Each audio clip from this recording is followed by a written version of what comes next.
L'Afrique aujourd'hui se déverse en France et c'est un grand problème. Nous avons besoin de contrer cette invasion migratoire, mais je n'ai pas un problème avec les Arabes comme certains ont tendance à le dire. Je préfère le rappeler.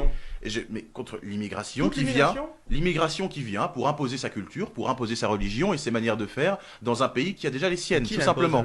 Est-ce que tu es d'accord avec Jean-Marie Le Pen qui dit bon, l'immigration, ça va, si c'est l'honneur de Massy, ça va. Bah, c'est sûr que c'est très bien, ça nous a apporté beaucoup, il me semble. Hein. D'accord. Mais c'est mieux que des gens qui viennent pour casser, qui viennent pour agresser les Français, leur voler leurs logements sociaux, et pour jouer au racaille, c'est-à-dire ceux qui m'agressent à peu près au coin de rue toutes les semaines. Défendre la France, c'est défendre les Français avant tout également, et donc s'occuper des Français qui sont aussi dans le besoin. C'est pas que s'occuper des étrangers qui viennent, etc. Il faut aussi, non, il faut pas s'occuper que de ça. Il faut aussi s'occuper des Français qui souffrent. Mais bien entendu, mais comment on fait? Bien entendu. Oui, mais d'accord, mais c'est pas la gauche qui peut faire ça aujourd'hui. Il faut s'occuper. Qui l'a fait? Il faut s'occuper aujourd'hui. Éric Zemmour s'occupera de chaque Français qui souffre. Il s'occupera de redonner les aides aux gens qui en ont besoin. Mais au-delà de Zemmour, quel est toi ton avis sur la question? Mais moi, je pense tout simplement qu'il faut commencer par expulser. Social, on va expulser.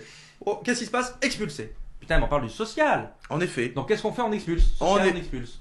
Mais est-ce que je peux continuer? Ah, mais tu peux, vas-y. C'est vrai? Ah, oui, je t'autorise. Je disais tout simplement qu'il faut commencer par expulser ces étrangers dont on ne veut pas, dont les Français ne veulent pas, hein, même si ça semble te faire bouillonner, mais on n'en veut pas de ces étrangers qui viennent profiter. On n'en veut pas, on n'en veut plus. On a assez accepté de monde. Ils ont assez profité de nous, ils nous ont assez remplacés jusque-là, et il faut que le grand remplacement prenne fin immédiatement, avant qu'il ne soit trop tard. Sinon, d'ici 2060, comme l'a dit l'excellente Marion Maréchal, nous serons devenus une république africaine. Hein. C'est-à-dire qu'en France, il n'y aura plus de Français, mais bien que des Africains, tout ce qu'on veut. Il faut venir en aide aux Français qui sont dans une situation de précarité. Il faut faire en sorte que les étudiants qui soient dans une situation précaire aussi puissent pouvoir vivre décemment quand ils font leurs études. Et les étudiants étrangers. Apporter quoi, les étudiants étrangers? Ils repartent chez eux à la fin de leurs études.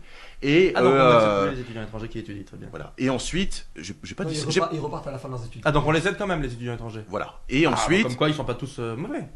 Bah, quelqu'un qui vient étudier, c'est pas fort, pardon, mais c'est un tiers de l'immigration. Quelqu'un qui vient étudier n'est pas un délinquant. C'est un tiers de l'immigration. Pardon. Déjà, il y a une bonne partie qu'on laisse tranquille, c'est très bien. Non, mais évidemment, toute l'immigration n'est pas achetée à la poubelle.